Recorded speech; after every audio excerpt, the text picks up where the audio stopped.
ये फिच ने ये कहा है या तो पाकिस्तान के दो रास्ते रह गए मईशत के, या दिवालिया या डेट रीस्ट्रक्चरिंग, यानी कि कर्जे को वापस से उसकी मियाद को बढ़ाना, और अभी हम नहीं दे सकते, आगे जाके दे सकते हैं। तीसरा, उसने अब मईशत की बहाली का जिसे कहते हैं रास्ता जो है अभी फिलहाल जो हमारे पास वसाइल हैं उसकी बेसिस पे वो कह रहे नहीं है। ये चीज जो है सोल्यूशन शौकत तरीन साहब ने जब व्हाइट पेपर जिस दिन हमने पीटीआई ने प्रेजेंट किया था आज से 1.5 महीना पहले, उस वक्त ये बात बोल दी थी। उसकी वजह यह है कि इतना माशी इस्तेसाल हुआ है पिछले 10 माह में कि पाकिस्तान के पास कोई वसाइल है ही नहीं, गुंजाइश है नहीं, खजाना खाली कर दिया, आमदनी को बंद कर दिया, रेमिटेंसेज हो गई, बरामदाद हो गई, मईशत हो गई, फॉरेन डायरेक्ट इन्वेस्टमेंट बंद हो गई, दोस्त ममालिक ने पैसे देना बंद कर दिए, दूसरे बैंकों ने, इदारों ने, कमर्शियल इदारों ने कर्ज देना बंद कर दिया। तो अब ये जो है ना, ये इसके बगैर अब हल नहीं है। अब ये इसहाक डार साहब जिसे कहते हैं ना कि वो तैरने की कोशिश कर रहे हैं और पानी है नहीं, वो खुश्की में तैरने की कोशिश कर रहे हैं, एक तरीके से खुश्की में तैर नहीं जाता। और जो है अब आपको जो है ना पानी भरने के लिए एक ये दो वसाइल रह गए।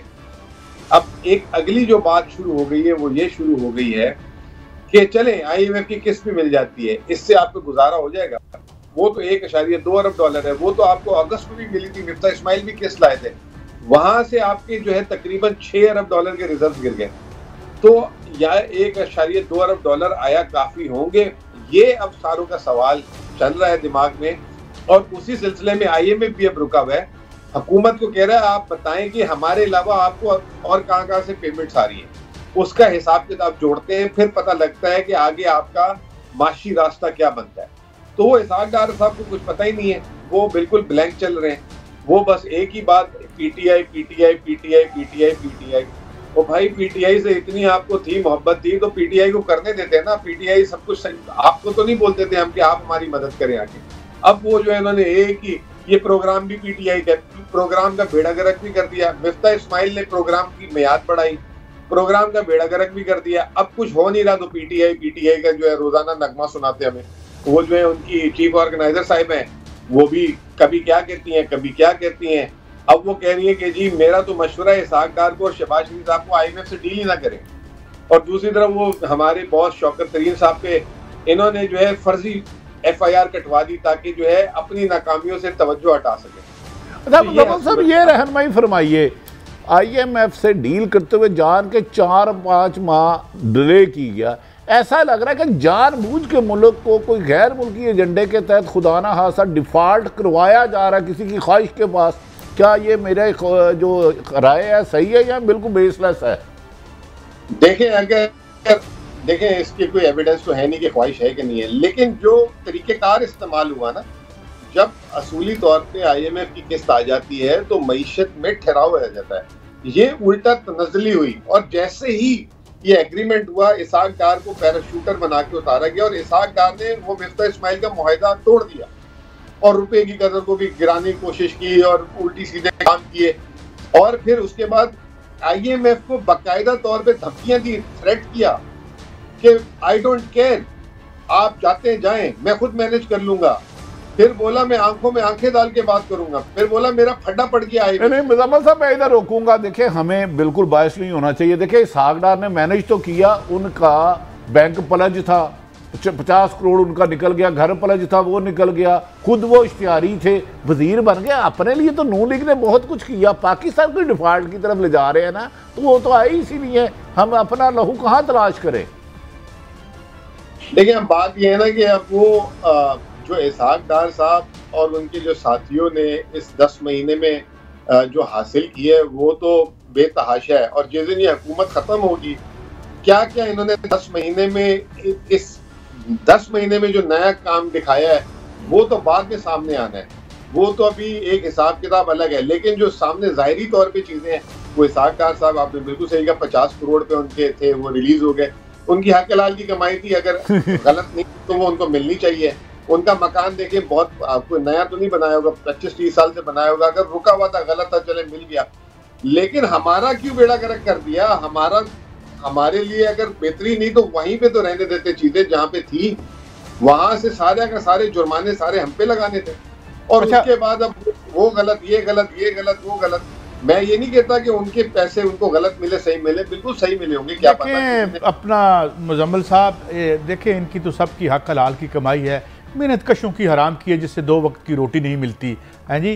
जो फिक्स्ड आमनी वाले हैं, चलें इस पर बाद में करेंगे। सवाल मेरा ये है कि एक खबर ये भी आई थी और बड़े जय्यद इकोनॉमिस्ट हैं हमारे साथ आते रहते हैं, वो कह रहे थे कि IMF की एक शर्त ये भी थी कि अपोजिशन को ऑन बोर्ड लें, क्योंकि हम ये जो प्रोग्राम है अब अभी तक क्लियर नहीं हुआ ये पिछले प्रोग्राम की हिस्सा होगी ये ट्रैश या नए ट्रैश जो है नए का हिस्सा होगी अगले, तो वो अपोजिशन को ऑन बोर्ड लेना चाह रहे थे। ये यस र्यूमर है जनाब मुजम्मिल साहब? देखिए, अभी तक तो हमसे राब्ता नहीं किया ना, IMF ने ऐसी कोई बात की, क्यों गलत बात करे ना, ये शौकत तरीन साहब की हद तक बात कर रहा हूँ ना, जो है हुकूमत ने हमसे राब्ता किया। आज मैंने देखा कि इसहाक डार साहब कोई प्रेसिडेंट हाउस में बैठे हुए थे सुबह वापस से, और वो कोई मिनी बजट से रिलेटेड उनको एतमाद में लेने गए थे। हो सकता है कि आपकी बात सच हो और आज उन्होंने जाके की हो कि जी ये भी एक नई शर्त आ गई है, और इत्तेफाक से मैंने मीडिया में देखा कि फिर जो है अलवी साहब को और खान साहब का राब्ता भी हुआ उस मीटिंग के बाद। क्या पता ये इसमें हकीकत हो, लेकिन बात तो ये ना असूली तौर पे जब हम IMF की अमेंडमेंट्स कर रहे थे तो हम असेंबली से पास कराते थे और ये इन्होंने वोट उसके खिलाफ दिया था, आपको याद होगा, स्टेट बैंक की खुद मुख्तारी बिल वगैरह। तो असूली तौर पे तो हमने इनके साथ एक तरीके से कंसल्टेशन कर ली थी, लेकिन अब ये सिंगल हैंडेडली कर रहे हैं। आलमी इदारों को ये मंजूर है नहीं है, ये भी सवालिया निशान है। आलमी इदारों को नहीं तो फ्रेंडली कंट्रीज ने तो ये बात कही है। सऊदी ने जो पैसे रोके हैं उन्होंने ये कहा कि आप अपने मुल्क में पॉलिटिकल कंसेंसस क्रिएट करें और IMF से प्रोग्राम शुरू करें। तो ये कहीं ना कहीं, और यही अभी इस वक्त जो है गोट फंसी हुई है हुकूमत की, क्योंकि IMF कह रहा है कि हमारी किसके अलावा की जो फंडिंग है उसकी जो है जरा आप प्रूफ ला के दें या हमें बताएं कि जी आपको उन्होंने कमिटमेंट दे दी है, तो वो अभी तक नहीं हो सका। तो बात तो घूम कर आ जाती है जो आप कर रहे हैं। अच्छा मुजम्मिल साहब, एक रहनुमाई फरमाइएगा, कह रहे हैं 125% गैस महंगी होगी और पेट्रोल भी। आसान लफ्जों में बता देते, गरीब आदमी है उसके घर का बिल पहले 1000 रुपये आता था सुई गैस का, अगर 124% बढ़ती है गैस तो उसका बिल में कितना इजाफा होगा? देखें, 2 तरीके के लोग हैं। एक जो है, जैसे मैं अपनी मिसाल देता हूँ, मेरे घर में 2 गीजर चलते हैं, 4-5 चूल्हे चलते हैं, तो जो मेरा बिल है ना वो 125% से बढ़ा दिया।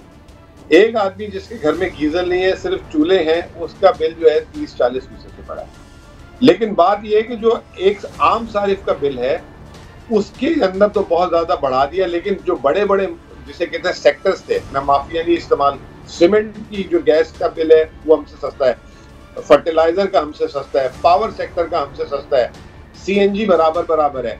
तो ये जो बड़े बड़े नॉन एक्सपोर्टिंग सेक्टर का तो बिल्कुल ही, और एक्सपोर्ट सेक्टर का तो बिल्कुल ही ना होने के बराबर उनको दे दिया।